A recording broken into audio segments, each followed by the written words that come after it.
some point in all of this, I've learned to stop looking back when I'm running.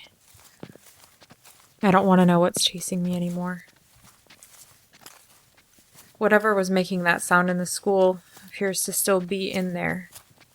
I'm in the woods and I'm relatively sure I'm alone. I think it's like they've got a tracker on me, and whenever I stop for a while, they find me. So maybe staying off the road will slow them down. The next order of business is finding this address, 1432 Poplar Lane in Rockville. In a roundabout way, it answers a question that's been lingering in my mind for a while now. Despite the distance between the original main city of Rockville that I came across and here, this is all the same city. Here's to hoping that the address is nearby. And has a neon sign on it. It's not like I have a map. This place could be in any direction. I have no way of knowing. Well, I found a house. Well, the ruins of a house, anyway. The foundation and fireplace are still standing, and the remains of the rest of the building are sort of rotting around it. There's no address, obviously, but as you would expect from an area with a school, that tells me that there are houses around here. And it stands to reason that one of them might be the one that I'm looking for.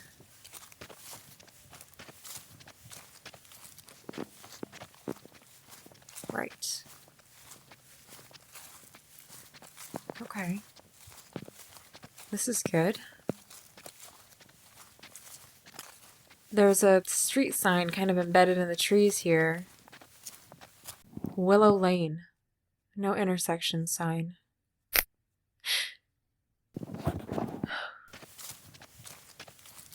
I used to love being in the woods. Not so much right now. See another sign up ahead. Aspen Lane.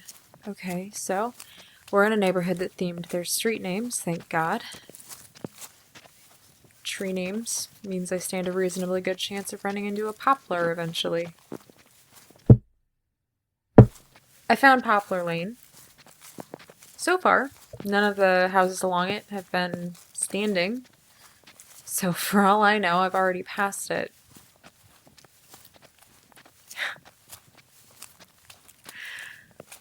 I can't do this.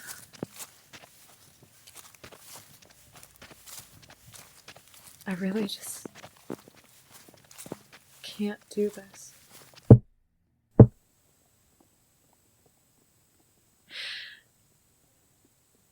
No.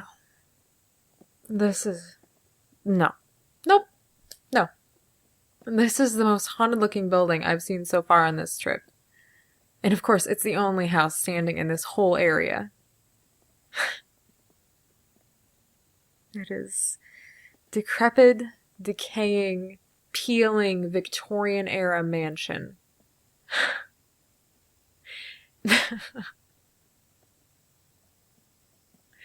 I ended up hiking up this incline and found myself at the peak of a bluff overlooking a river, which was a surprise in and of itself, since I hadn't thought there was a river around me, I guess.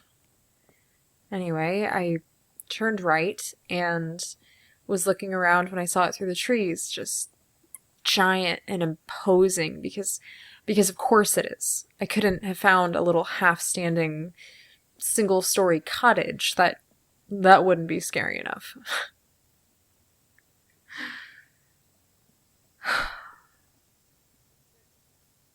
Well, I guess I've made it this far.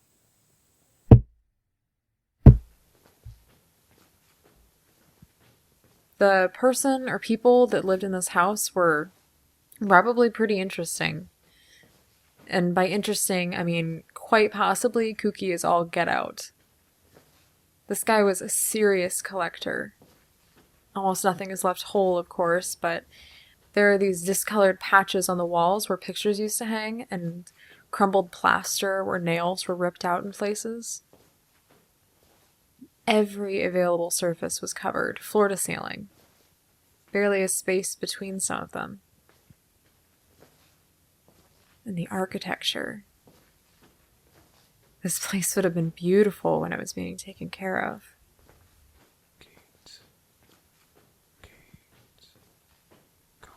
Oh.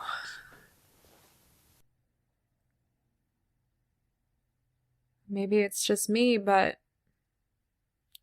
single book sitting in the middle of a room?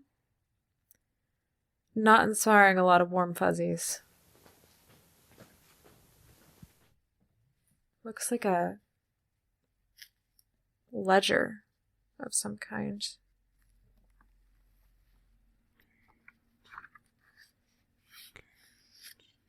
Acquisitions, sales.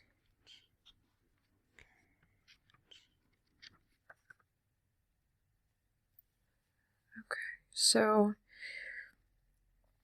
from what I can tell, this person collected and sold antiques. We have date of purchase, items description, how old the item is, the price it was when it was purchased, how much it sold for, and then the sale date.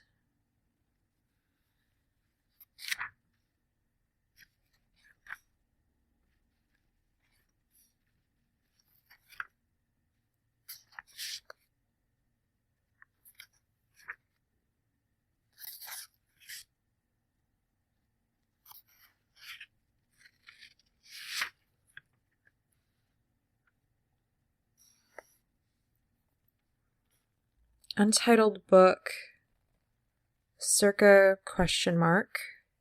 See documentation for details. Purchased June 2nd, 1978. Value ? Permanent collection. Why won't you listen, Kate? Kate, go home, Kate. Go home. It's the only item listed that way.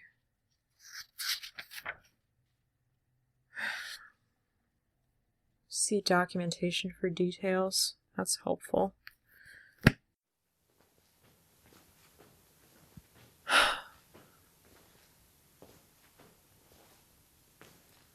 Here we go.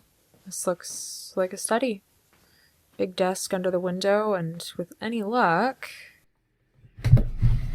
documentation. Got some folders. The book. Oh, that's gotta be the one from the ledger. Okay.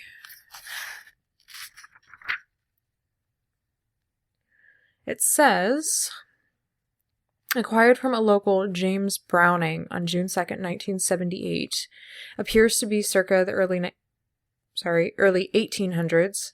However, there's no publication date or historically identifying markings. At first, I believed it to be a family heirloom or some type of grimoire. However, further inspection shows that the writings in it are from multiple authors and multiple time periods. What?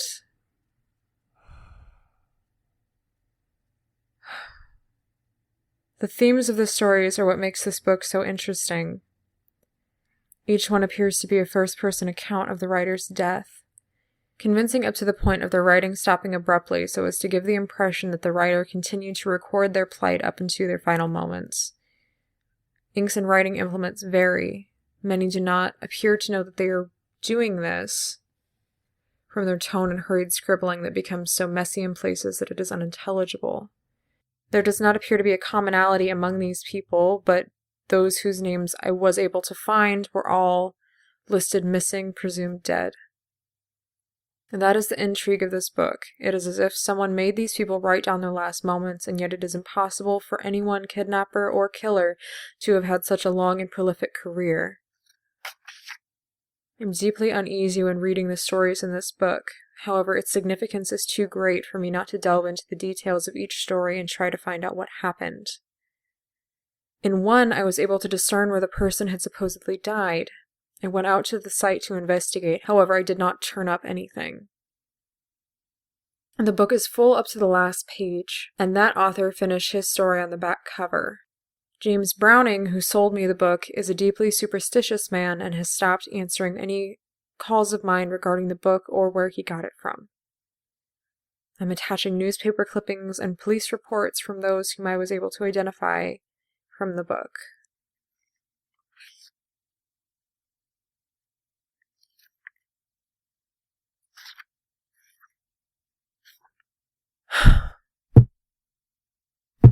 On a later piece of paper, this guy writes that he's become obsessed with the book, and he starts kind of piecing things together.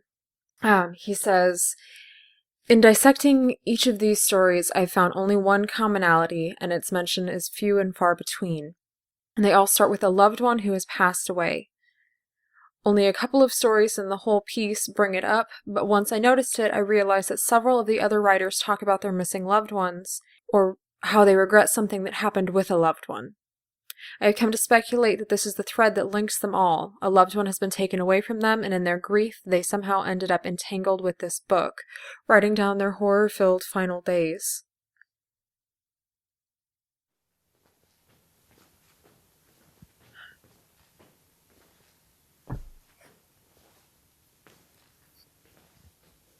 I need to decide if I'm going back to the hotel. I don't think I should. My gut tells me I ought to stay here. I really don't want to stay in this house, though. I got myself bunked down in a corner of the house that seems pretty defensible. It's gonna get cold as hell, though. I've piled on all of my clothes, and I have a blanket from the hotel that I stayed at, so I should be okay. I brought the ledger and the documents I found with me in here. I keep looking them over, but I don't feel like I understand this any better. This guy found a book, a harmless, if creepy, book, and he researched it from the comfort of his own home, making no mention of the things that I've seen. These terrifying,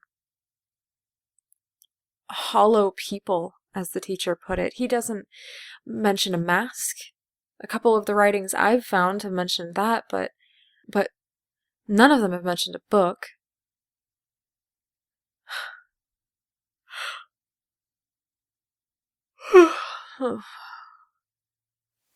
So, we've got a book, and we've got